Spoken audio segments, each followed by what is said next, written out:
Welcome to the 8th lecture. As you know, we are discussing investment analysis methods और उसमें हम अभी तक काफ़ी गो थ्रू कर चुके हैं, 3 मेथड्स को गो थ्रू कर चुके हैं और उसमें हमने जो पीछे लेक्चर में चीज़ें देखी हैं उसका हम रिकैप लेके आज के आउटलाइन को देखते हैं कि आज के आउटलाइन में हमारा क्या टॉपिक्स इंक्लूड हैं।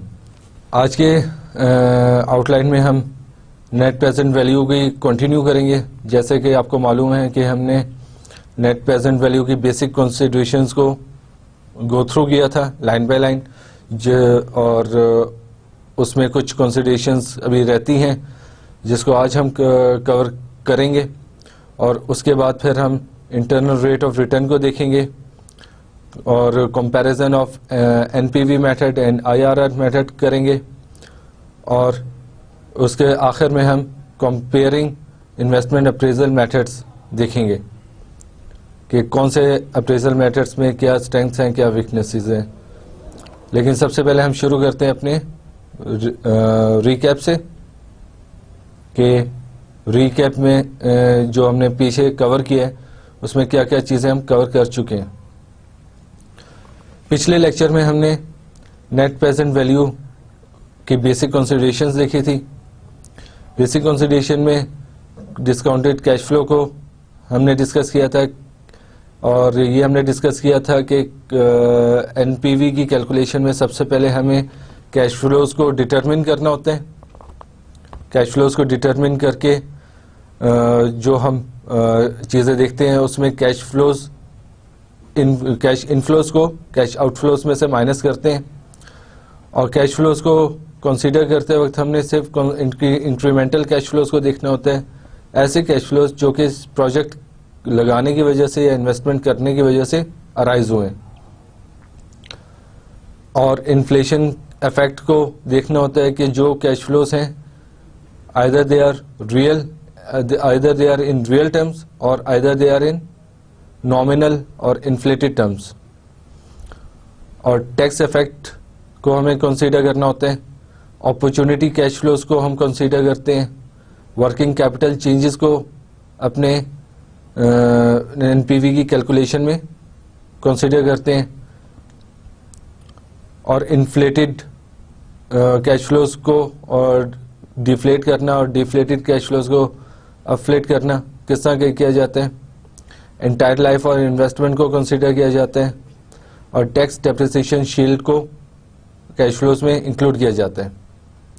तो ये चीज़ें हमने बेसिक कंसिडरेशन में 1 बाय 1 देखी थी और इनमें से जो इम्पॉर्टेंट आइटम्स हैं उसको हम लाइन बाय लाइन देख रहे थे, जिसमें हमने वर्किंग कैपिटल चेंजेस की एग्जांपल देखी थी कि वर्किंग कैपिटल जब एक दफ़ा जो चेंज हो रहा होता है प्रोजेक्ट लगने की वजह से उसको हम अपनी कैश फ्लोज में इंक्लूड करते हैं और कैश फ्लो और वर्किंग कैपिटल को हम ये अज्यूम करते हैं कि at the end of the project it will be recovered in full.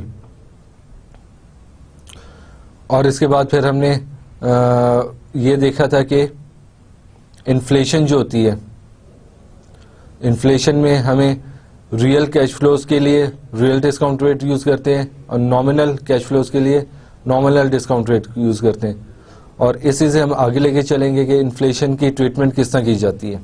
तो इन्फ्लेशन को हमें कंसिस्टेंटली ट्रीट करना होता है अपनी एनपीवी कैलकुलेशन में। Make sure that inflation is accounted for in a consistent manner. Either state cash flows in terms of actual dollars at the time of cash flows are received, these are nominal cash flows. यानी जो कि actually आपको receive हो रहा है, यानी कुछ cash flows ऐसे हैं जो कि आप एट टाइम ऑफ इन्वेस्टमेंट इंकर कर रहे हैं, यानी अगर आप टाइम 0 पे फॉल कर रहे हैं, आप इस वक्त कुछ इन्वेस्ट करने जा रहे हैं तो उसकी जो एक्चुअल अमाउंट पे कर रहे हैं that is your actual cash flows. और 1 साल के बाद जो आप एक्सपेक्ट कर रहे हैं कि 1 साल के बाद आपको इतने डॉलर्स या इतने रुपीस मिलेंगे, उसमें आपको इन्फ्लेशन का इफेक्ट डालना होगा ताकि वो एक्चुअल डॉलर टर्म में या एक्चुअल रुपी टर्म में आ जाए। जैसे कि पाकिस्तान में जो हमारी करेंसी है रुपीस करेंसी, वो काफ़ी डिफ्लेट हो रही है। उसका रीज़न क्या है कि इन्फ्लेशन काफ़ी ज़्यादा है। तो अगर आप ये एक्सपेक्ट कर रहे हैं कि 1 साल के बाद आपको 1000 रुपये मिलेंगे, तो उसकी कीमत आज के 1000 रुपये जितनी नहीं होगी, जो कि हम टाइम वैल्यू ऑफ मनी में कंसीडर कर चुके हैं। तो उसमें आपको ये देखना होगा कि अगर इन्फ्लेशन 10% से इंक्रीज हो रहा है तो 1 साल बाद जो 1000 रुपये मिल रहे हैं वो एनपीवी की कैलकुलेशन में उसको इन्फ्लेट करके 10% पे आपको शो करना होगा। जब 10% में इन्फ्लेट करेंगे तो वो 1100 हो जाएगी। तो अब ये अज्यूम करेंगे कि 1 साल के बाद जो 1000 रुपये हैं वो एक्चुअल टर्म्स में 1100 रुपये हैं, ना कि 1000 रुपये हैं। तो यहाँ पे यही चीज लिखी हुई है, state cash flows in terms of actual dollar at a time of cash flows are received. यानी एक्चुअली जो कैश फ्लो आपको 1 साल बाद मिल रहा है 1000 रुपये का, उसको एक्चुअल टर्म्स में आपको शो करना होगा। उसके लिए आपको नॉमिनल कैश फ्लोज बनाने होंगे। जैसे कि हम डिस्कस कर चुके हैं कि नॉमिनल कैश फ्लोज आता है इन्फ्लेटेड कैश फ्लोज, या फिर दूसरा तरीका क्या है, state cash flows in terms of dollars at a time of projections are made, these are real cash flows.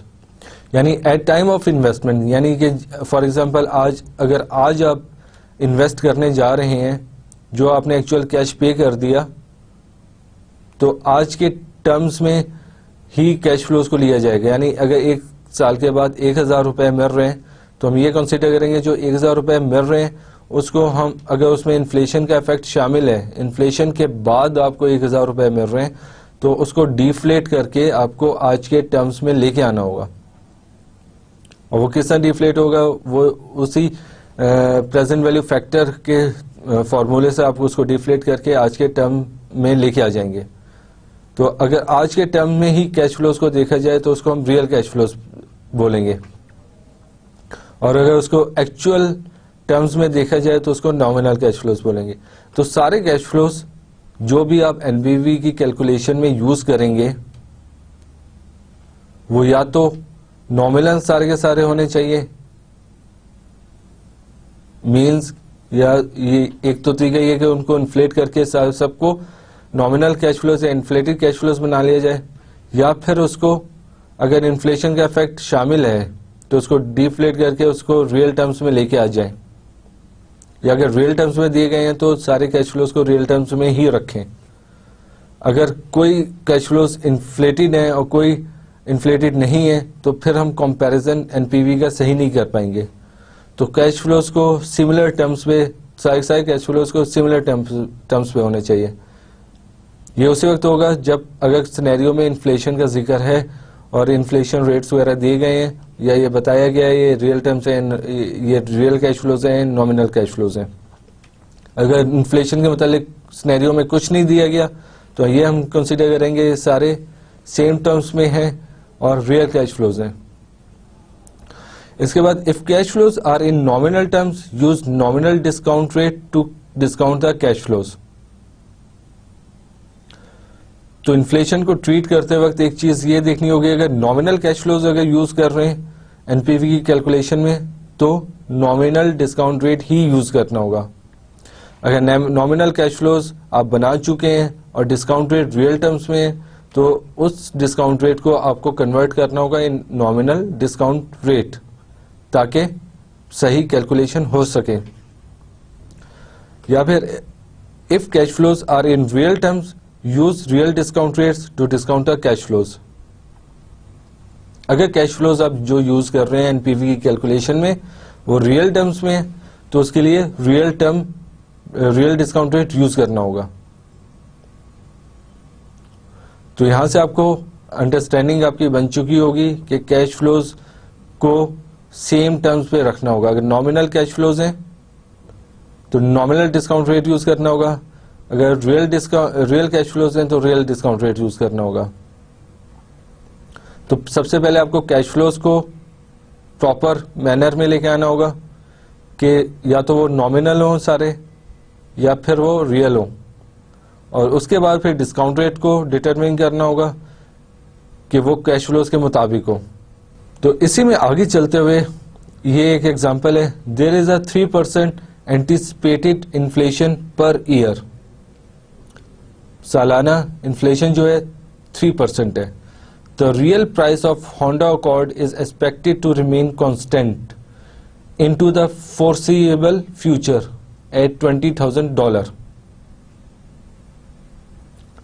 तो एक तो हमें डिस्काउंट इन्फ्लेशन पर ईयर बता दिया गया, इन्फ्लेशन कितनी है 3% सालाना, और दूसरी चीज हमें यह बताई गई कि इन्वेस्टर ये एक्सपेक्ट कर रहा है कि जो होंडा अकॉर्ड की प्राइस है वो सेम रहेगी $20,000 ओवर द फोरसीएबल फ्यूचर, यानी कई सालों तक सेम रहेगी और $20,000 पे वो कांस्टेंट रहेगी होंडा अकॉर्ड की प्राइस।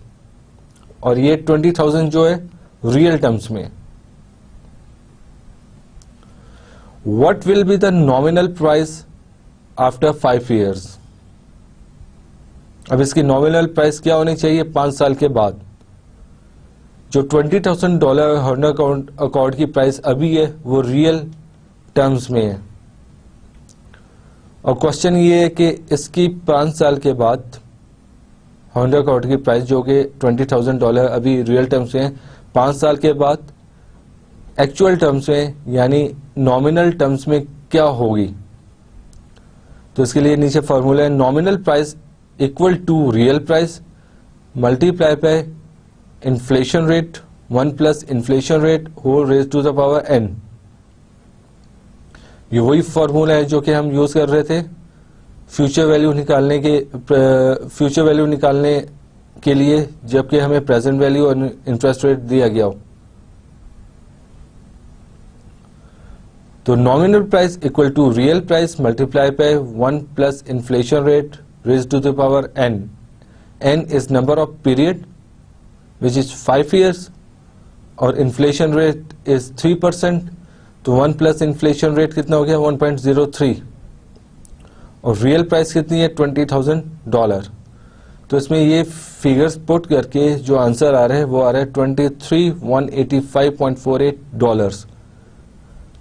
तो इसका इन्फ्लेटेड या नॉमिनल या एक्चुअल टर्म्स में कैश जो प्राइस है कैश प्राइस है 5 साल के बाद वो कितनी बनी $23,185 5 साल के बाद होंडा अकॉर्ड की प्राइस $23,185 हो जाएगी। तो ये नॉमिनल उसकी टर्म में कैश फ्लो हमने डिटरमिन कर ली। अभी इससे आगे हम चलें तो जर्नल टर्म्स का हम देखते हैं कि जर्नल टर्म्स क्या होनी चाहिए, converting nominal cash flows to real cash flows and nominal interest rate to real interest rate.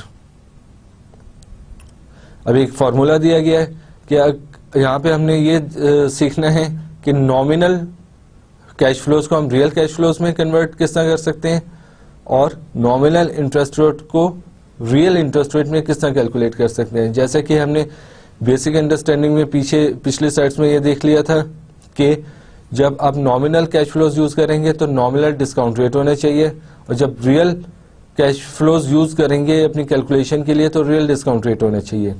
तो अगर आपको सिनेरियो में ये आपके सामने क्वेश्चन आ जाए कि नॉमिनल कैश फ्लोज हैं, नॉमिनल डिस्काउंट रेट है और रियल टर्म्स में आप इसको कैलकुलेट करके दिखाएं तो किस तरह करेंगे, उसके लिए फॉर्मूला नीचे दिया गया, if YT is the nominal cash flow in period T, IN is the annual anticipated inflation rate, then real cash flow YT is real cash flow हम किस तरह बनाएंगे, उसके लिए क्या फॉर्मूला है, real cash flow equal to nominal cash flow divided by 1 plus inflation rate raised to the power T, T is the period here. तो formula क्या बना, small Y T equal to caps Y T divided by 1 plus inflation rate raise to the power T. और अगर हमने nominal cash flows बनाने हो और हमें रियल कैश फ्लोज दिए गए हो तो क्या फॉर्मूला हो जाएगा, उसी फॉर्मूले से हम ये निकाल रहे हैं, nominal cash flow equal to real cash flow multiply by 1 plus inflation rate raise to the power T, जो कि हमने पीछे कैलकुलेट भी पिछले एग्जांपल में आपको दिखाया कि किस तरह नॉमिनल कैश फ्लोज डिटरमिन हो रहे हैं। तो ये वही फॉर्मूला यहाँ पे दोबारा रिपीट किया गया। अभी हम उस पर अगर आ जाएंगे, अगर हमें डिस्काउंट रेट को डिटरमिन करना हो इन्फ्लेशन नॉमिनल रेट से रियल रेट पे या रियल रेट से बनाना हो नॉमिनल रेट पे, तो किस तरह बनेगा, उसके लिए फॉर्मूला दिया गया है, इस आपके सामने स्क्रीन पे आया हुआ है, 1 plus I multiply by 1 plus R equal to 1 plus N. इस फॉर्मूले में आई जो रिफ्लेक्ट कर रहा है इन्फ्लेशन रेट है, आर रियल डिस्काउंट रेट है और एन नॉमिनल डिस्काउंट रेट है। तो इस फॉर्मूले को यूज करते हुए आप रियल अगर नॉमिनल रेट दिया हुआ क्वेश्चन में बताया गया है और इन्फ्लेशन रेट बताया गया है तो आप कुछ भी कैलकुलेट कर सकते हैं, नॉमिनल रेट भी कैलकुलेट कर सकते हैं और रियल डिस्काउंट रेट भी कैलकुलेट कर सकते हैं इस फॉर्मूले को यूज करते हुए। Don't assume that all cash flows will be affected equally by inflation, beware of the approximation. अभी नीचे क्या बताया गया है, एक फॉर्मूला दिया गया है R equal to R plus I N, this works only if R times is inflation is small. तो इसका मतलब ये है कि अगर इन्फ्लेशन रेट मुख्तलिफ एलिमेंट्स कॉस्ट एलिमेंट्स के लिए डिफरेंट है तो उसको डिफरेंटली ट्रीट किया जाएगा। और इधर से आपको ये समझ आ गई होगी कि नॉमिनल डिस्काउंट रेट को कन्वर्ट हम किस तरह करेंगे रियल डिस्काउंट रेट में, और रियल डिस्काउंट रेट को कन्वर्ट करना हो इन्फ्लेशन नॉमिनल रेट में तो वो किस तरह किया जाएगा। इसके बाद अगर एक और चीज एनपीवी की कैलकुलेशन में आपके सिनेरियोज में आ सकती है, वो क्या हो सकता है कि मुख्तलिफ डिस्काउंट रेट हो फॉर मुख्तलिफ पीरियड्स। जैसे कि आपके सामने टेबल में अपीयर हो रहा है कि ईयर 1 2 3 मेंशन है, डिस्काउंट रेट हर एक के डिफरेंट है, 4% है, 5% है, ईयर 3 में 6% है। और आखिरी रो में ये बताया गया है कि अगर कैश फ्लोज को आपने डिस्काउंट करना है तो उसके लिए डिस्काउंट रेट किस तरह आप यूज करेंगे। अगर ईयर 1 के कैश फ्लो को आपने डिस्काउंट करना है, ईयर 0 पे लेके आना है, तो उसके लिए आप जो प्रेजेंट वैल्यू फैक्टर निकालेंगे वो 4% को यूज करते हुए निकालेंगे। उसके लिए क्या आप फॉर्मूला यूज कर क्या प्रेजेंट वैल्यू फैक्टर किस तरह डिटरमिन करेंगे, वो इस तरह डिटरमिन करेंगे कि आप करेंगे 1 divided by 1.04 raise to the power 1 और इसको मल्टीप्लाई कर देंगे कैश फ्लो से, तो आपका ये आपका डिस्काउंट हो जाएगा कैश फ्लो ईयर 0 तक। और अगर ईयर 2 के कैश फ्लो को आपने डिस्काउंट करना है एनपीवी की कैलकुलेशन में, तो उसमें आपने किस तरह डिटरमिन करेंगे उसकी प्रेजेंट वैल्यू ईयर 2 के कैश फ्लोज की। उसके लिए आपको दोनों रेट यूज करने होंगे, क्योंकि पहले ईयर में जो डिस्काउंट रेट था दैट वाज 4% और ईयर 2 में जो डिस्काउंट रेट आ गया दैट इज 5%। तो ईयर 1 में 4% था, ईयर 2 में 5% था। तो कैश फ्लो को जब डिस्काउंट करेंगे तो हम किस तरह करेंगे, उससे ये करेंगे cash flow multiply by 1 divided by 1.04 और 1.05। तो इस तरह आप कैश फ्लो को डिस्काउंट करके प्रेजेंट वैल्यू पे ले आएंगे।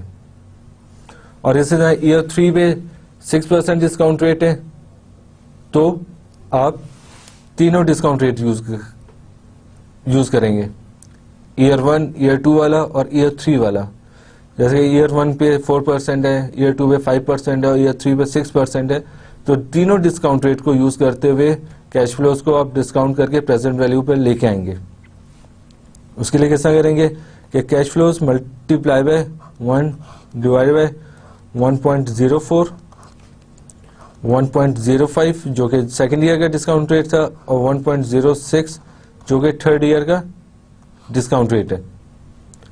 तो कैश फ्लोज को मल्टीप्लाई करके इस फैक्टर्स के साथ आप प्रेजेंट वैल्यू पे ले आएंगे।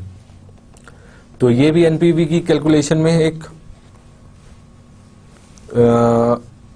इंपॉर्टेंट एरिया था कि अगर डिफरेंट डिस्काउंट रेट दिए गए हों तो आप किस तरह उनको टैकल करेंगे। अभी बेसिक कंसिडरेशन में हमने एक और चीज डिस्कस की थी कि टैक्सेस को आपने कंसीडर करना है एनपीवी की कैलकुलेशंस में। तो उसमें हमने एक चीज ये डिस्कस की थी कि calculate all cash flows after tax, यानी जितने भी कैश फ्लोज जनरेट हो रहे हैं that should be after tax. अगर टैक्स उस पर अप्लाई हो रहा है तो वो आफ्टर टैक्स होने चाहिए, क्योंकि tax is also a cash outflow. या अगर टैक्स बेनिफिट हो रहा है that will be a cash saving and we will take it as an opportunity marginal cost, और उसको हम अपनी एनपीवी कैलकुलेशन में लेंगे।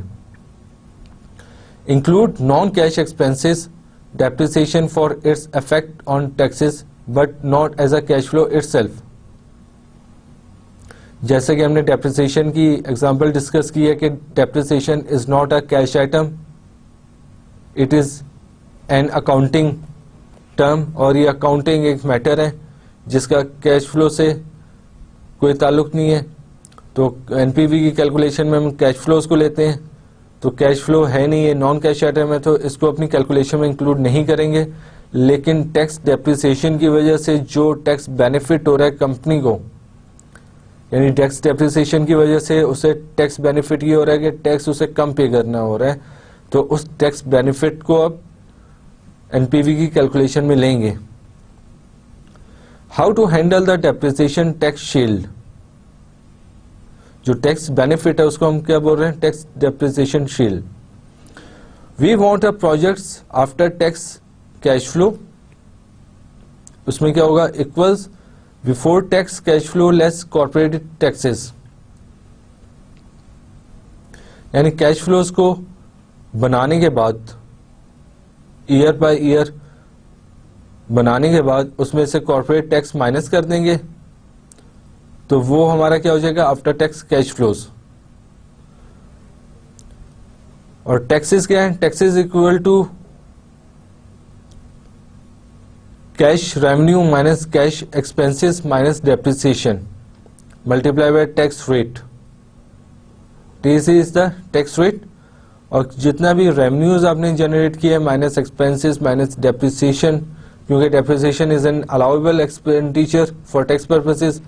तो ये सब कुछ निकालने के बाद टैक्स रेट से जब मल्टीप्लाई किया गया तो आपके पास टैक्स अमाउंट आ गई, और उस टैक्स अमाउंट को जब हमने अपने कैश फ्लो से माइनस कर दिया तो हमारे पास आफ्टर टैक्स कैश फ्लोज आ गए। तो एनपीवी की कैलकुलेशन में हमें आफ्टर टैक्स कैश फ्लोज इस तरह डिटरमिन करने होंगे।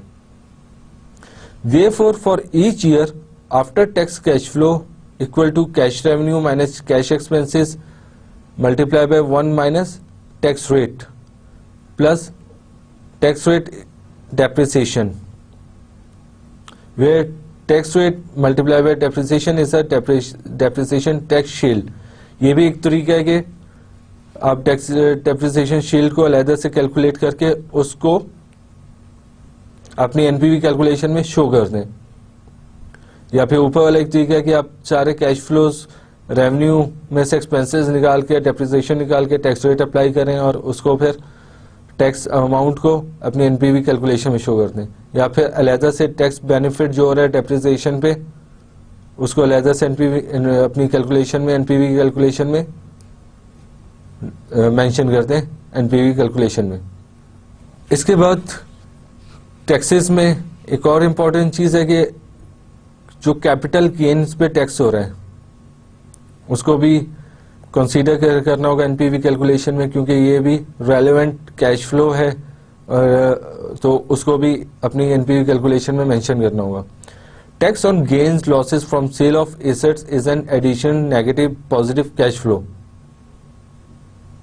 यानी एक प्रोजेक्ट में कंपनी इन्वेस्ट करने जा रही है तो वो जब अपना इन्वेस्टमेंट या अपना जो इन्वेस्टमेंट से जो एसेट खरीदे हैं वो at the end of project life जब डिस्पोज ऑफ करेंगे, तो जब डिस्पोजल के वक्त अगर उस पर कोई टैक्स पेमेंट हो रही है तो वो रेलेवेंट कैश फ्लो है और वो एनपीवी कैलकुलेशन में अपीयर होगा। Tax on gains slash losses on sale equal to किस तरह कैलकुलेट होगा? Tax rate multiply by market value minus book value. यानी अगर एक एसेट आपने 100 रुपए का खरीदा था और 200 रुपए में सेल कर रहे हैं तो 200 minus 100 multiply by tax rate, तो जो अमाउंट आएगी वो आपका टैक्स पेमेंट है, टैक्स उस पर आप पे कर रहे हैं तो वो आपको एनपीवी कैलकुलेशन में मेंशन करनी होगी। If market value is greater than book value then tax on gain is cash outflow. अगर आपने एसेट ज्यादा प्राइस का बेचा है परचेज प्राइस से तो वो टैक्स आउटफ्लो होगा, उस पर आप टैक्स पे करेंगे गवर्नमेंट अथॉरिटी को। If market value is less than book value then we have a loss on sale of asset, so tax amount is negative and there is a cash inflow. क्योंकि ये एक वहां से tax saving हुई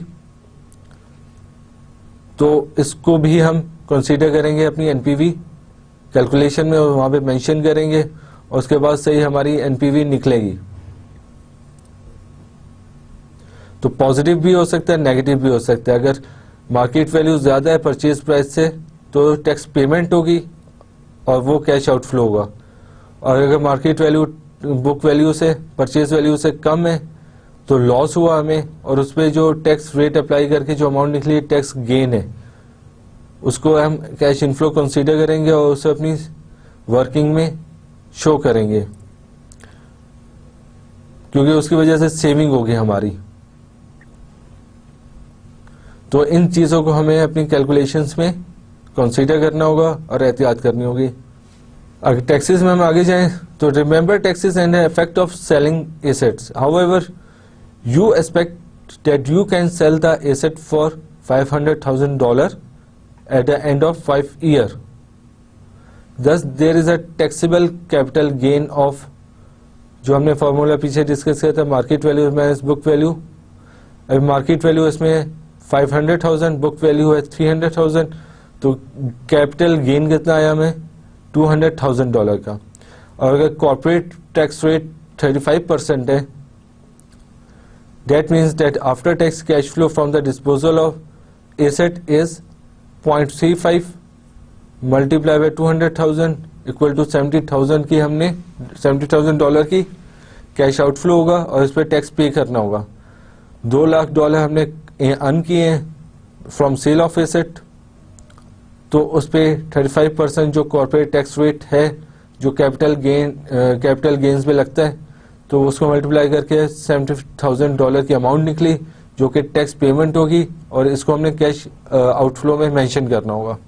Thus the cash flow from selling the asset is $500,000 minus $70,000 equal to $430,000।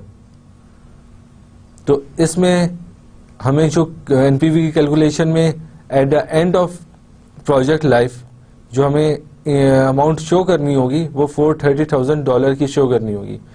Cash inflow हमें आ रहा था $5 लाख का, जिसमें से अगर हम टैक्स पेमेंट निकाल दें जो कि $70,000 है तो $430,000 का नेट इनफ्लो हो रहा है जो कि हमें एनपीवी कैलकुलेशन में लेना होगा। टैक्स की हम और चीज़ें देख लेंगे। टैक्स की इनफ्लोज आउटफ्लोज किस तरह होने चाहिए।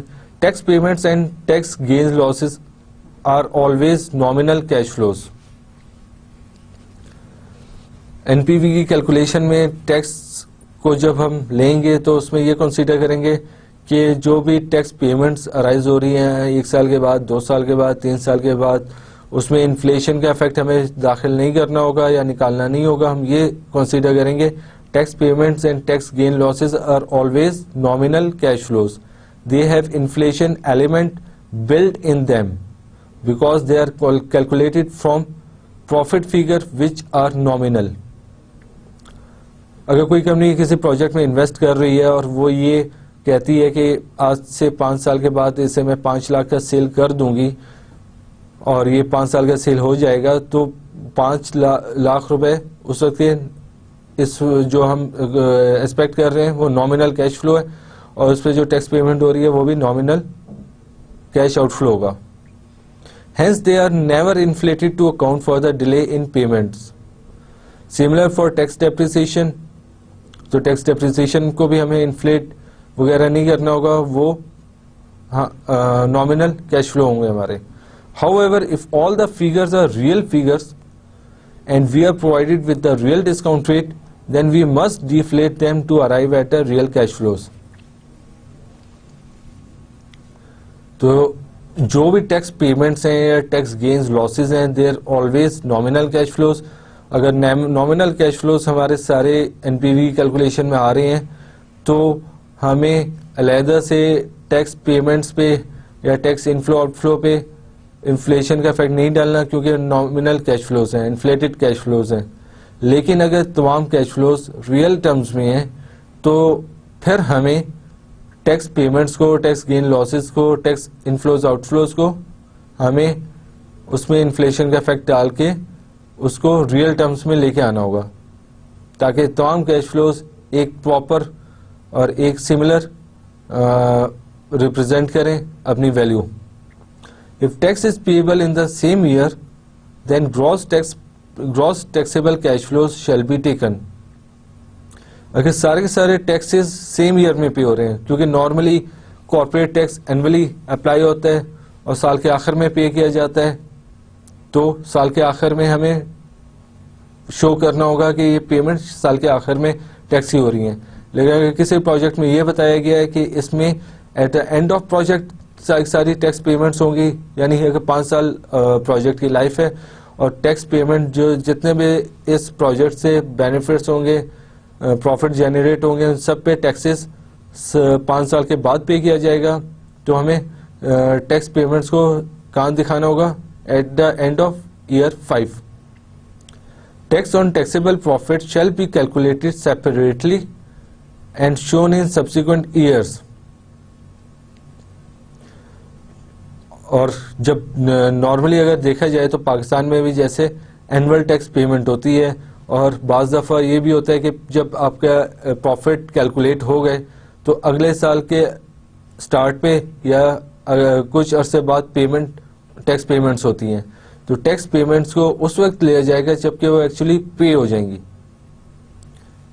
अगर साल के आखिर में प्रॉफिट कैलकुलेट हो गया लेकिन टैक्स पेमेंट अगले साल के आखिर में हो रही है, तो हमें इसे 2 साल के बाद शो करना होगा टैक्स पेमेंट्स को, ना कि उसके रेलेवेंट कैश जो प्रॉफिट जनरेट हो रहे हैं उसके साथ शो करना होगा। Impact of tax depreciation, tax gain / loss on disposal shall be added or deducted to reach actual cash flows। तो ये चीजें थी जो कि टैक्स अगर आ जाए सिनेरियो में तो उस वक्त एनपीवी की कैलकुलेशन के बाद टैक्स को जहन में रखना होगा और इसी तरीके से हमें सोल्यूशन अपना सॉल्व करनी क्वेश्चन को सॉल्व करना होगा। फाइनेंसिंग बेसिक कॉन्स्टिट्यूशन में हमने फाइनेंसिंग की भी बात की थी कि फाइनेंसिंग कैश फ्लोज को हम ट्रीट नहीं करेंगे अपनी एनपीवी की कैलकुलेशंस में। Ignore the means of financing both as a direct cash flow और इट्स इफेक्ट ऑन टैक्सेस। तो फाइनेंसिंग रिलेटेड कैश फ्लोज को हमें अपनी एनपीवी कैलकुलेशन में इग्नोर करना होगा और उसके इफेक्ट्स को भी इग्नोर करना होगा जो कि टैक्स पे होते हैं।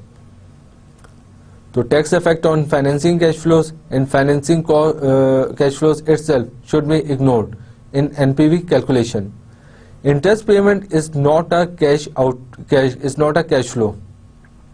अगर आपने लोन लिया, लोन लेके आप प्रोजेक्ट इंस्टॉल कर रहे हैं, इन्वेस्ट कर रहे हैं प्रोजेक्ट में, तो उस लोन पे जो इंटरेस्ट पेमेंट आप कर रहे हैं that is not considered as a cash flow for NPV calculation. Discounting already takes the value of time into account.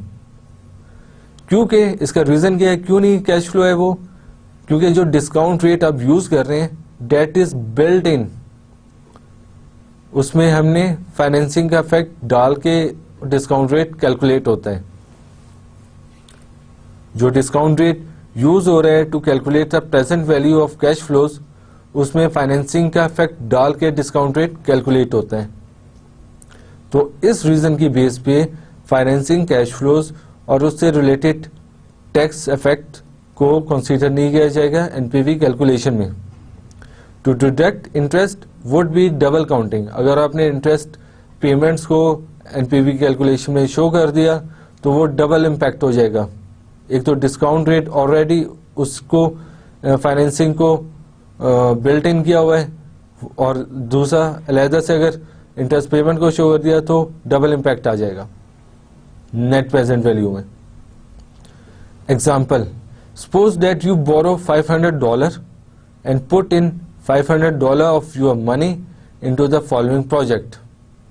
आपने लोन लिया $500 का और उसको प्रोजेक्ट में इन्वेस्ट कर दिया। बैंक चार्जेस 8% ऑन लोन, जो उसका इंटरेस्ट रेट है वो 8% है उस लोन पे जो कि आप पे कर रहे हैं बैंक को। तो इसमें कैश फ्लोज आगे दिखाए गए हैं। 2 साल है, साल 1 है, उसमें टाइम 0 दिखाया गया है यानी कि अभी, और 1 साल के at the end of year 1 show हो रहा है। कैश फ्लोज हो रहे हैं एट टाइम 0, आउटफ्लो हो रहे हैं 1000 का, और ईयर 1 पे कैश इनफ्लो हो रहा है 1125, और उस पे आपने इंटरेस्ट पे किया है $40 का जो कि at the end of year 1 हुआ है। तो नेट हो गया आपका 1000 आउटफ्लो एट टाइम 0 और इनफ्लो एट टाइम 1 1085 का, और इसमें हमने इंटरेस्ट पेमेंट डाल दी है। प्रोजेक्ट की टोटल इन्वेस्टमेंट थी 1000 और 500 हमने लोन लिया था, और लोन की जो इंटरेस्ट पेमेंट थी वो हमने अपनी कैलकुलेशन में डाल दी। टू से that we reject a project since NPV of net cash flow is negative at 10%। अगर हम इसको 10% में डिस्काउंट करें 1085 को तो नेगेटिव एनपीवी आती है -13 की। इस डबल काउंटिंग, लेकिन ये जो -13 निकल रहा है डबल काउंटिंग है, क्योंकि इंटरेस्ट को हमने एक तो डिस्काउंट रेट में शामिल है, दूसरा अलहदा से अपनी कैलकुलेशन में इंटरेस्ट पेमेंट्स को दिखा दिया। We penalise the project twice, one by deducting interest of $40, second by discounting. The NPV of this project is 1000 जो आउटफ्लो है प्लस 1125 जो के कैश इनफ्लो है, total cash inflow before interest payment, multiply by present value factor of 10%। तो कितनी निकलती है? 23 net present value निकलती है। तो अगर हम इंटरेस्ट पेमेंट को इंक्लूड करते हैं तो डबल इफेक्ट आ गए और वो कैलकुलेशन हमारी गलत होगी, एनपीवी का जो रिजल्ट आया वो गलत हो गया। तो इसमें याद रखिएगा कि जब भी फाइनेंसिंग कैश फ्लोज आ जाएं तो उसको कैश फ्लो हम ट्रीट नहीं करेंगे फॉर एनपीवी कैलकुलेशन, और उसके कैश इनफ्लो कैश आउटफ्लोज को अपनी कैलकुलेशन में नहीं लेंगे, क्योंकि जो फाइनेंसिंग इफेक्ट है वो इंक्लूडेड है इन आवर डिस्काउंट रेट। और जैसा कि एग्जांपल से आपने देख लिया कि एनपीवी कितनी डिफरेंट हो जाती है। अगर हमने इंटरेस्ट पेमेंट को डाल लिया तो -13 आ रही थी और इन्वेस्टर ये सोचेगा इसमें इन्वेस्ट करना फिजिबल नहीं है। और अगर इंटरेस्ट पेमेंट को हमने नहीं डाला, जो कि नहीं डालना हमने क्योंकि डिस्काउंट रेट में इन्फ्लेशन फाइनेंसिंग इफेक्ट है, तो एनपीवी हमारी पॉजिटिव निकली 23 की और वो फिजिबल है। तो ये प्रोजेक्ट हमारा फिजिबल है for investment point of view. तो इससे हमने ये सीखा कि फाइनेंसिंग को हमने अपने एनपीवी की कैलकुलेशन में नहीं लेना। इसके साथ साथ हम राइटिंग डाउन अलाउंसेस एक डिटेल में डिस्कस कर लेते हैं कि राइटिंग डाउन अलाउंसेस जो डेप्रिसिएशन की हम शुरू से बात कर रहे हैं एनपीवी की कैलकुलेशन में, कि एनपीवी की कैलकुलेशन में डेप्रिसिएशन को हम नहीं लेंगे क्योंकि ये नॉन कैश आइटम है, लेकिन टैक्स डेप्रिसिएशन पे जो टैक्स बेनिफिट हो रहा है उसको हम अपनी एनपीवी की कैलकुलेशन में इंक्लूड करेंगे क्योंकि उसकी वजह से हमें टैक्स सेविंग हो रही है। Writing down allowances and tax savings calculations, for example 4-year investment assuming that a asset is bought in on the first day of the accounting period and that tax payments are made 1 year after the accounting year end. इस example में जो आपको आगे show हो रही है कि किस तरह टैक्स की पेमेंट्स हो रही हैं और टैक्स सेविंग जो हो रही हैं वो कब जनरेट हो रही हैं, उसमें हम ये एज्यूम कर रहे हैं कि एसेट जिसमें हमने इन्वेस्टमेंट की है वो टाइम 0 पे हमने इन्वेस्ट कर दिया है, यानी साल के शुरू में जो कि टाइम 0 होता है उस पर हमने इन्वेस्ट कर दिया है और जो उस पे टैक्स डेप्रिसिएशन की वजह से सेविंग हो रही है वो साल के आखिर में अराइज हो रही है। और टैक्स पेमेंट जो हो रही है are made 1 year after the accounting year end, एक साल खत्म होने के बाद फिर टैक्स पेमेंट कर रहे हैं जो कि वहां का एज पर टैक्स लॉ होगा। इसमें ईयर दिखाए गए हैं इस टेबल में, ईयर 1, 2, 3, 4 डिस्क्रिप्शन है कि इन्वेस्टमेंट जो कि एसेट में हमने इन्वेस्टमेंट की है 25% उसमें डेप्रिसिएशन रेट है on written down value of asset. हर साल वो सेम है, स्ट्रेट लाइन बेसिस पे हम उसको डेप्रिशिएट कर रहे हैं और उसमें जो हम कैलकुलेशन कर रहे हैं टैक्स डब्ल्यूडीवी निकालने के लिए कॉस्ट माइनस डेप्रिसिएशन, उसके वो मल्टीप्लाई कर रहे हैं, वो मल्टीप्लाई टैक्स रेट के साथ मल्टीप्लाई कर रहे हैं जो कि 30% है। तो जो आंसर निकल रहा है दैट इज टैक्स सेव्ड और उसकी जो पेमेंट्स हो रही हैं वो आफ्टर 1 year हो रही हैं, यानी ईयर 1 के आखिर में जो टैक्स सेव हुआ है वो पे कब हो रहा है ईयर 2 पे, जो आखिरी कॉलम में आपको नजर आ रहा है टाइमिंग इफ 1 year डिले, क्योंकि हमने ये बताया था कि tax payments are made 1 year after the counting year end, यानी फर्स्ट ईयर की जो पेमेंट्स हैं वो कब हो रही हैं दूसरे साल के आखिर में, और दूसरे साल की पेमेंट्स हो रही हैं तीसरे साल के आखिर में, तीसरे साल की पेमेंट हो रही है चौथे साल के आखिर में, अब इस तरह 5वें साल की पेमेंट टैक्स जो पेमेंट्स हैं वो हो रही हैं 5वें साल के आखिर में। जो टैक्स सेविंग के इफेक्ट्स हैं वो हम 6 साल पे शो करेंगे अपनी एनपीवी कैलकुलेशन में। बेशक प्रोजेक्ट खत्म हो गया 5 साल के बाद, लेकिन हमें उसमें टैक्स सेविंग को डालना होगा 6ठे साल के आखिर में, वो एनपीवी कैलकुलेशन में हम शो करेंगे। इसमें आपको एक चार्ट दिखाया गया है, हम पहले भी एक इलस्ट्रेटिव देख चुके हैं, जो कि जब एनपीवी हमने स्टार्ट किया था उस वक्त एक इलस्ट्रेटिव दिखाया था, उसमें एक पूरा आपको एक्सेल का शीट दिखाई देगी कि किस तरह एनपीवी कैलकुलेट हो रही है ईयर बाय ईयर। तो इसमें एक एनपीवी कैलकुलेशन का फॉर्मेट दिया गया है कि टाइम बताया गया है जो कि ईयर की सूरत में आप कंसीडर कर लें कि ईयर 0 के स्टार्ट ऑफ ईयर 1 है, ईयर 0 जो 0 लिखा हुआ है, फिर first year, second year, third year, fourth year, fifth year, 5 साल दिखाए गए हैं। और कैश फ्लोज को दिखाया गया है कि कैश फ्लोज किस तरह जनरेट हो रहे हैं, सेल रिसीट्स कितने हैं, किस तरह कॉस्ट हो रही हैं, और रेवेन्यू आ रहा है, उसके बाद टैक्स आ रहा है। इसमें आप टैक्स की पेमेंट्स में देख सकते हैं कि टैक्स 1 साल के बाद पे हो रहा है, यानी ईयर 1 रेवेन्यू से रिलेटेड जो टैक्स पेमेंट है वो हो रही है 1 साल के बाद, तो उसको ईयर 2 में हमने शो किया। और इस तरह ईयर 2 की जो टैक्स पेमेंट्स है ईयर 3 में शो की हैं, ईयर 3 की जो टैक्स पेमेंट ईयर 5 में शो की हैं, ईयर 4 में शो की हैं, ईयर 4 की पेमेंट्स हमने टैक्स पेमेंट्स ईयर 5 में शो की हैं। तो रेलेवेंट टाइम स्केल्स पे हमने उसको शो कर दिया।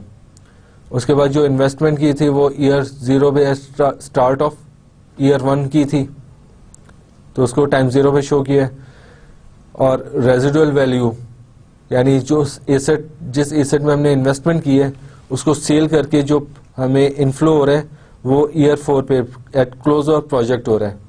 जब ईयर 4 पे हमने प्रोजेक्ट क्लोज कर दिया तो उस वक्त जो उसकी डिस्पोज ऑफ करके हमें अमाउंट मिली है वो इनफ्लो है, और इनफ्लो को हमने शो कर दिया ईयर 4 पे जब प्रोजेक्ट क्लोज हो गया। और उस पे जो टैक्स सेविंग हुई है, टैक्स सेविंग ऑन जो डेप्रिसिएशन पे हमें टैक्स बेनिफिट मिला है उसको हमने एज एन इनफ्लो शो किया अलहदा से, और उसको भी हमने ईयर बाय ईयर शो किया है और 1 साल के बाद शो किया। यानी ईयर 1 का जो टैक्स सेविंग है वो टैक्स पेमेंट के साथ शो किया। यानी टैक्स पेमेंट हमने ये कहा था कि 1 साल बाद होती है, जैसे कि ईयर 1 के जो प्रॉफिट है उस पर जो टैक्स पे हो रहा है वो 1 साल के बाद पे हो रहा है। तो इसी तरह जो टैक्स सेविंग है डेप्रिसिएशन पे वो भी हमने रेलेवेंट ईयर्स में शो कर दी, और आखिरी जो टैक्स सेविंग है वो ईयर 5 में आ गई। और वर्किंग कैपिटल जो चेंजेस की हमने बात की थी, अगर जो वर्किंग कैपिटल चेंजेस हो रही हैं उसको हम रिफ्लेक्ट करेंगे एनपीवी कैलकुलेशन में, लेकिन at the end of project वो रिकवर हो जाएगा। तो वर्किंग कैपिटल चेंजेस ईयर 0 में आउटफ्लो के फॉर्म में हमने शो कर दी, और at the end of project year 4 में वो हमने क्या दिखाया कि रिकवर हो गई है। इसके बाद फिर आखिर में नेट कैश फ्लोज आ गए, यानी cash inflows minus cash outflow करके सारे नेट आ गए हमारे पास कैश इनफ्लोज की सूरत में, नेट कैश फ्लोज की सूरत में। उसके बाद हमने relevant year by year discount factor determine किया, जो कि discount factor year by year आपको नजर आ रहा है। टाइम 0 पे 1 होता है क्योंकि उस पर डिस्काउंट हम टाइम 0 पे इस वक्त हैं, तो वो 1 = 1 होता है। और प्रेजेंट वैल्यू फैक्टर हमने हर ईयर का कैलकुलेट किया और उससे मल्टीप्लाई किया नेट कैश फ्लोज को, तो हमारे पास निकल आया present value of cash flows. अब इन सब को सम करें तो हमारे पास क्या आ जाएगा, ईयर बाय ईयर जो cash present value of cash flows है उसको सम करें तो हमारे पास क्या आ जाएगा, नेट प्रेजेंट वैल्यू। तो इस टेबल में आपको सारी एक हमने फॉर्मेट दिखाया और दूसरा कैश फ्लोज के मूवमेंट दिखा दी कि किस तरह प्रेजेंट किया जाएगा एनपीवी की कैलकुलेशंस को, कैश फ्लोज को किस तरह कंसीडर किया जाएगा, उसके टाइमिंग्स का किस तरह ख्याल रखा जाएगा कि जिस ईयर में पेमेंट्स हो रही हैं उनको उस रेलेवेंट ईयर में शो करना होगा, वर्किंग कैपिटल चेंजेस को किस तरह शो करना होगा, डिस्काउंट फैक्टर्स को डिटरमिन करके किस तरह मेंशन करना होगा, और प्रेजेंट वैल्यू निकाल के फिर उसके नेट प्रेजेंट वैल्यू हम कैलकुलेट कर लेंगे। अब जबकि हम बेसिक कंसिडरेशंस देख चुके हैं, उसके रेलेवेंट एनपीवी की कैलकुलेशंस को हम देख चुके हैं कि किन किन एरियाज में हमने फोकस कर रखना है, एक दफ़ा हम उसको गो थ्रू कर लें। Steps in project analysis through NPV, make initial projections. सबसे पहले एक प्रोजेक्शंस बनती है जो कि नॉर्मली ऑपरेशन मैनेजर से बनती हैं, generally in form of income statement में वो बना के देते थे कि इस तरह इनकम जनरेट होगी ईयर बाय ईयर, और क्लैरिफाई एग्जाम्पशंस भी बता देता है कि इस ईयर में क्या इन्फ्लेशन आएगा, इस ईयर में क्या डिस्काउंट रेट होगा, इस ईयर में क्या टैक्स रेट होगा। उसको देखते हुए वो इनकम स्टेटमेंट बना देता है जिसमें रेवेन्यूज, कॉस्ट्स यानी कि इनफ्लोज आउटफ्लोज मेंशन होते हैं, और जिन एजम्पशंस को यूज किया जाता है वो भी मेंशन होते हैं कि किस एजम्पशंस पे ये कैश फ्लोज बने। Adjust for inflation if appropriate, अगर इन्फ्लेशन का इफेक्ट दिया गया है तो कैश फ्लोज को इन्फ्लेशन का इफेक्ट डाल के एक सेम मैनर में लेके आना होगा। अगर रियल कैश फ्लोज हम यूज करना चाहते हैं तो तमाम के तमाम कैश फ्लोज को रियल कैश फ्लोज में लेके आना होगा, और अगर हम नॉमिनल कैश फ्लोज यूज करना चाहते हैं तो तमाम के तमाम कैश फ्लोज को नॉमिनल कैश फ्लोज में लेके आना होगा by using inflation rate. Rearrange in cash flow form, जब वो इन्फ्लेशन का इफेक्ट हमने डाल दिया तो उसके बाद उसको रीअरेंज करेंगे और उसको एक फॉर्मेट में लेके आएंगे, वो फॉर्मेट जो कि हमने पिछली स्लाइड में देख लिया। और जब हमने एनपीवी की इंट्रोडक्शन शुरू किया था उस वक्त भी एक फॉर्मेट आपको दिखाया था, तो उस फॉर्मेट में तमाम के तमाम कैश फ्लोज को ईयर बाय ईयर शो कर देंगे।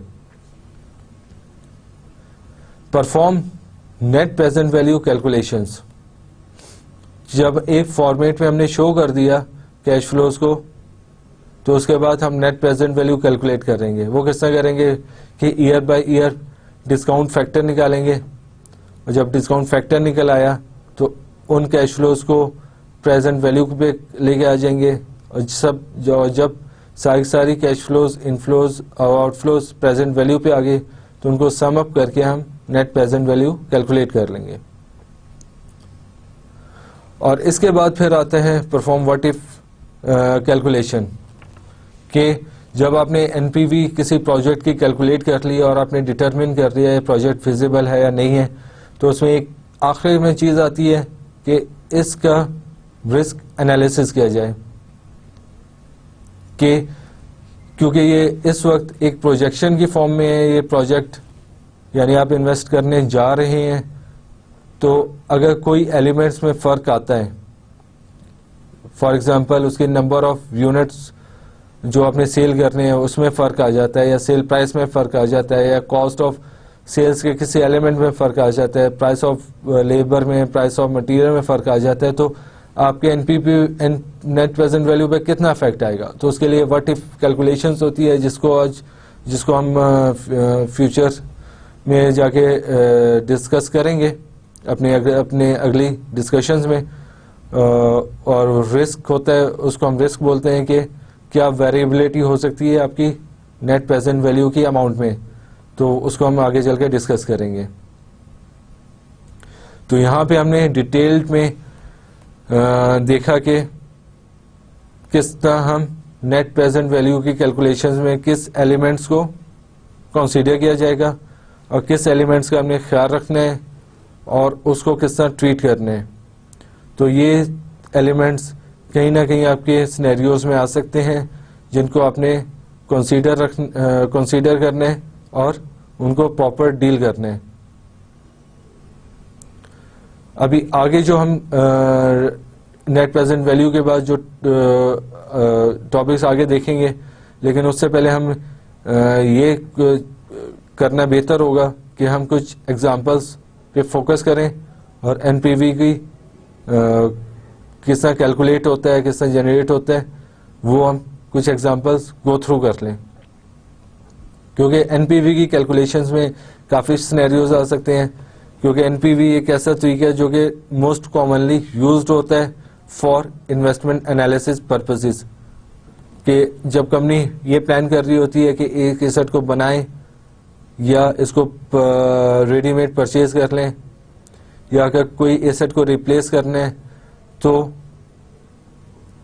किस एलिमेंट रिप्लेसमेंट डिसीजन करते वक्त कि करंट एसेट को रखें या नया एसेट खरीद लें, ऐसे डिसीजंस में भी डिस्काउंटेड कैश फ्लो और नेट प्रेजेंट वैल्यू को यूज़ किया जाता है। तो एनपीवी की काफ़ी यूसेज हैं और काफ़ी जगहों पे ये यूज़ होता है। तो उन एग्जांपल्स को हम एक दफ़ा गो थ्रू कर लेते हैं ताकि आप एनपीवी की जो यूटिलिटी है वो आपको एक दफ़ा समझ आ जाए।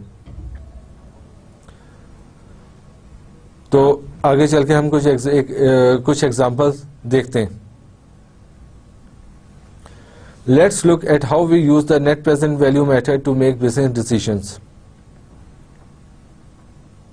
उसमें पहले एग्जांपल हम देखते हैं, वाइट कंपनी हैज़ 2 ऑल्टरनेटिव्स, के 2 ऑप्शन है कंपनी के पास, उसमें से एवेल्युएट करने और एनपीवी के थ्रू हम एनपीवी मेथड को यूज करते हुए देखेंगे कि कौन सा मेथड, कौन सी ऑप्शन फिजिबल है for white company.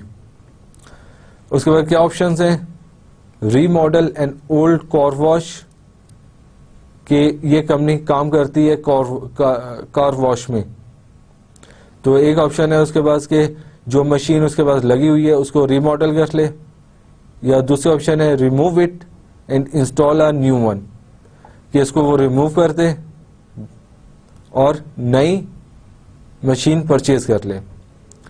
The company usage a discount rate of 10%, उस कंपनी का डिस्काउंट रेट कितने, 10%।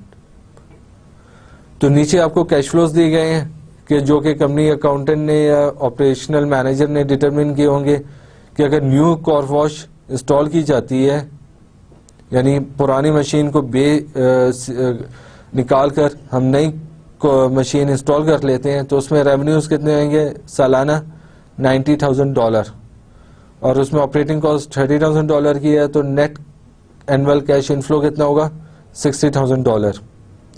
और अगर हम पुरानी मशीनरी को रखते हैं तो उसमें रेवेन्यूज कितने आएंगे, $70,000, ऑपरेटिंग कॉस्ट आ रही है $25,000, और नेट कैश इनफ्लो जो हो रहा है $45,000 का हो रहा है।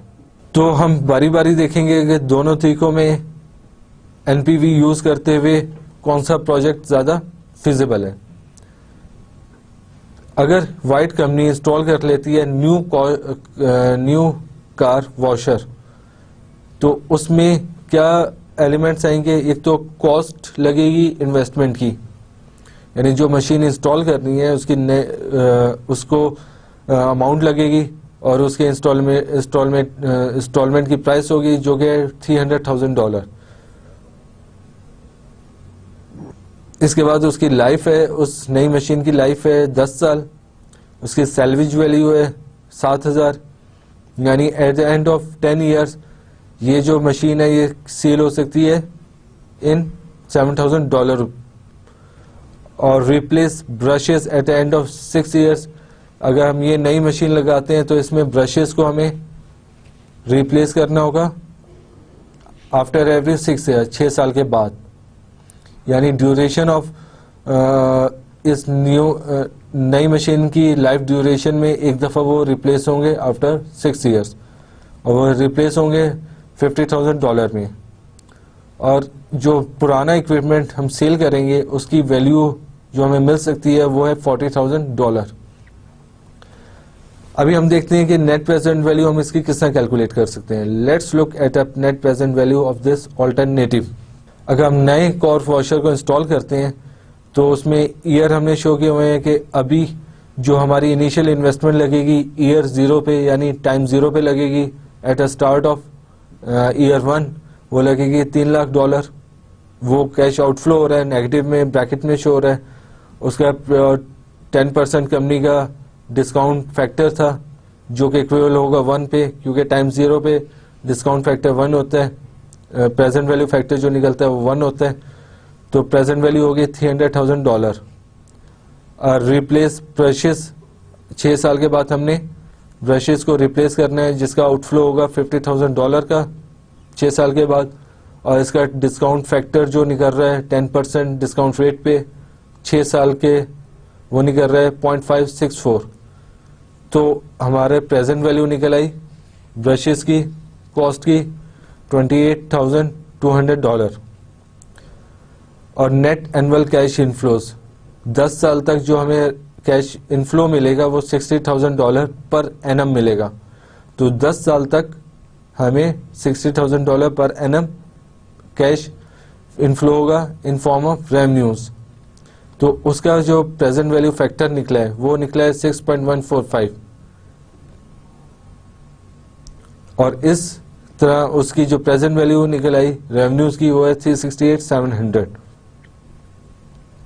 इसके बाद जो ओल्ड इक्विपमेंट को हम सेल कर रहे हैं वो टाइम 0 पे सेल करेंगे, वो $40,000 का सेल हुआ है, तो टाइम 0 पे प्रेजेंट वैल्यू फैक्टर 1 होता है, तो $40,000 प्रेजेंट वैल्यू उसकी होगी। और जो नया इक्विपमेंट हम सेल करेंगे आफ्टर 10 ईयर्स, उस वक्त 10 साल के बाद जो हमें कैश फ्लो होगा, इनफ्लो होगा, वो $7,000 है और उसका प्रेजेंट वैल्यू फैक्टर 10 साल का निकल आया 0.386, तो इसमें प्रेजेंट वैल्यू हमारी निकल आई 2702। तो नेट प्रेजेंट वैल्यू कितनी निकल आई हमारी? $83,202। ये उस वक्त की है अगर हम नई मशीन इंस्टॉल करें। If we install the new washer then investment will yield a positive net present value of $83,202। तो अगर हम ये करें, if White remodels the existing washer, अगर वो नई मशीन नहीं खरीदती और वो एग्जिस्टिंग मशीन ही यूज करती है, उसमें रीमॉडलिंग कर लेती है, तो उस वक्त क्या होगा? उसमें जो एलिमेंट्स आएंगे रीमॉडल कॉस्ट के, वो आएंगे $175,000 के, जो कि टाइम जीरो पे इंकर होंगे। और उस केस में ब्रशेस रिप्लेस होंगे सेम टाइम पीरियड पे आफ्टर 6 ईयर्स और उसकी कॉस्ट होगी $80,000। Let's look at the present value of this second alternative. अगर रीमॉडल हम करते हैं ओल्ड कार वॉशर को, तो उसमें आपके सामने ये आ रहा है कि इनिशियल इन्वेस्टमेंट हो रही है इस वक्त, उसके कैश आउटफ्लो हो रहा है $175,000 का, जो कि ब्रैकेट्स में शो है। प्रेजेंट वैल्यू फैक्टर 1 है, प्रेजेंट वैल्यू उसकी निकल आई $175,000। उसके बाद ब्रशेस रिप्लेस हो रहे हैं आफ्टर 6 ईयर्स। 6 ईयर्स का प्रेजेंट वैल्यू फैक्टर 0.564 निकला और 80,000 कैश आउटफ्लो होगा आफ्टर 6 ईयर, तो प्रेजेंट वैल्यू है 45,120 का आउटफ्लो। और नेट कैश एनुअल इनफ्लोज जो हैं 10 साल तक, 1 ईयर से लेके 10 ईयर्स तक हमें कितने मिलेंगे होंगे? $45,000 के। और 10 साल का अकोमुलेटिव जो प्रेजेंट वैल्यू फैक्टर निकला है, इस एनवीटी का जो प्रेजेंट वैल्यू फैक्टर निकला है डेट इज 6.145। तो इस तरह इसकी प्रेजेंट वैल्यू निकला है $275,525,000 और नेट प्रेजेंट वैल्यू जो निकली वो है $56,405। If we remodel the existing washer, we will produce a positive net present value of $56,405। तो यहाँ पे हमने देखा कि अगर 2 ऑल्टरनेटिव कंपनी के पास मौजूद हैं, 2 ऑप्शन मौजूद हैं, उसमें से एवेल्युएट करना है कि कौन सा तरीका बेहतर है for investment point of view. तो नेट प्रेजेंट वैल्यू के थ्रू हमने दोनों की कैलकुलेशन करके देखा और हमारे सामने रिजल्ट आ गया कि अगर हम नई मशीन इंस्टॉल कर लेते हैं तो हमें जो नेट प्रेजेंट वैल्यू मिल रही है वो $83,000 की मिल रही है। और अगर हम ओल्ड वॉशर एग्जिस्टिंग मशीन को यूज करते हैं और उसको रीमॉडल कर लेते हैं तो हमें नेट प्रेजेंट वैल्यू जो जनरेट हो रही है डेट इज $56,405,000। तो इससे हमें क्लियर है कि कौन सा हमारे लिए बेहतर है कि हम नई मशीन परचेज कर लें। Both project yield a positive net present value, और अगर नई मशीन हम इंस्टॉल कर लेते हैं तो उससे हमें $26,797 का ज्यादा फायदा हो रहा है। However, investing in the new washer will produce a higher net present value than remodeling the old washer। तो इससे हमने देखा कि अगर हम ओल्ड वॉशर की निस्बत अगर न्यू वॉशर इंस्टॉल कर लें तो हमें ज्यादा बेनिफिट हो रहा है। तो कंपनी के लिए क्या फिजिबल ज्यादा ऑप्शन हुई कि हम नई मशीन इंस्टॉल कर लें। तो एनपीवी जो तरीका है वो 2 ऑल्टरनेटिव को असेस करने में काफ़ी यूजफुल है और उसमें हम आराम से ये देख सकते हैं कि कौन सी ऑप्शन इन्वेस्टर के लिए बेहतर है।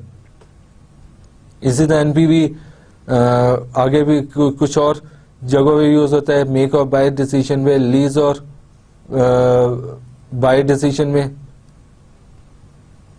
लोन फाइनेंसिंग या फिर ऑन फाइनेंसिंग यूज करने के तरीकों में।